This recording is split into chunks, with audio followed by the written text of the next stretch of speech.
지구의 탄소 배출량이 기후와 생태계를 보호하기 위한 안전 기준을 이미 넘어섰다는 연구 결과가 발표됐습니다. 연구진은 현재 인류의 이산화탄소 배출량이 지구가 감당할 수 있는 수준을 크게 초과하고 있으며 기후 위기를 막기 위해서는 전 세계적인 탈탄소화 노력이 더욱 빠르게 진행돼야 한다고 강조했습니다. 한국과학기술원 KAIST는 녹색성장지속가능대학원의 전혜원 교수 연구팀이 미국 에너지부 산하 태평양북서 부국립연구소 연구진과 공동 연구를 진행해 이 같은 결과를 도출했다고 밝혔습니다.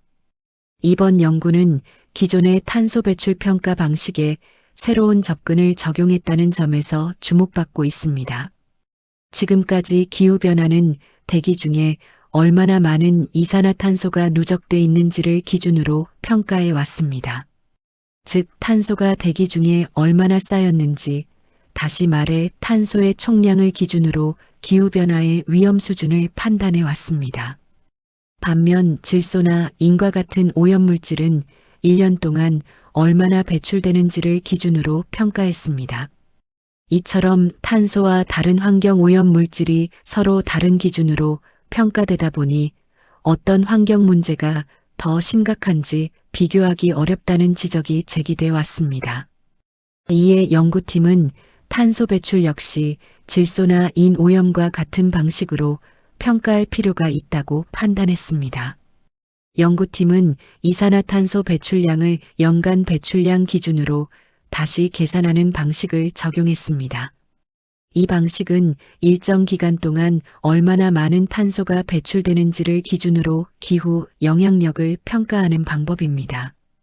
연구팀은 지구 평균 기온 상승을 산업화 이전 대비 1.5도 이내로 제한한다는 국제사회 목표를 기준으로 분석을 진행했습니다. 그 결과 지구가 감당할 수 있는 연간 이산화탄소 배출 한계는 약 4기가톤에서 17기가톤 사이로 나타났습니다. 하지만 현재 인류가 배출하고 있는 이산화탄소의 양은 이보다 훨씬 많습니다. 현재 전 세계 연간 탄소 배출량은 약 37기가톤 수준으로 추정됩니다. 이는 지구가 감당할 수 있는 안전한 배출 범위를 2배 이상 초과한 수준입니다. 연구팀은 이러한 결과가 기후변화의 심각성을 보다 명확하게 보여준다고 설명했습니다. 전혜원 교수는 탄소 배출을 질소 오염과 같은 기준으로 비교할 경우 기후 변화 문제가 훨씬 더 분명하게 드러난다고 설명했습니다. 또 이번 연구가 다양한 환경 문제를 동일한 기준에서 비교할 수 있도록 해 정책 우선순위를 정하는 데 도움이 될 것이라고 밝혔습니다. 즉 기후 변화 문제를 다른 환경 문제들과 함께 통합적으로 분석할 수 있는 새로운 기준을 제시했다는 의미입니다.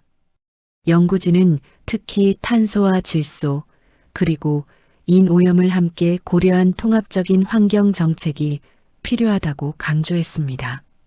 현재 기후 변화 대응 정책은 주로 탄소 배출 감소에 초점을 맞추고 있지만 질소와 인 오염 역시 생태계에 큰 영향을 미치는 요소이기 때문입니다.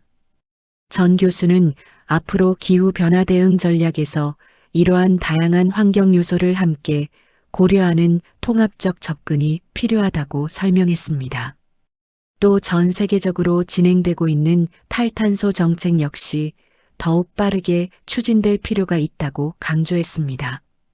이번 연구에는 미국 태평양북서 부국립연구소의 폴 울프람 박사 연구팀이 함께 참여했습니다. 또 PNNL 연구원 하산 니아지와 페이지 카일 등도 공동 연구에 참여했습니다.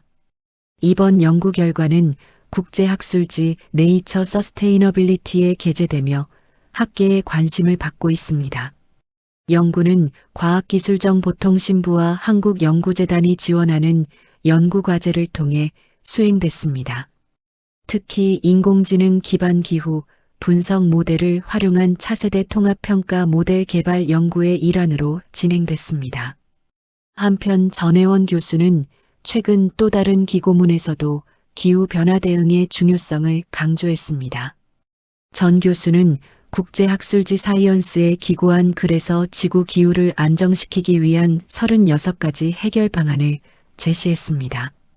이 글에서는 지난 20년 동안 발전해온 기후 기술을 다시 분석했습니다.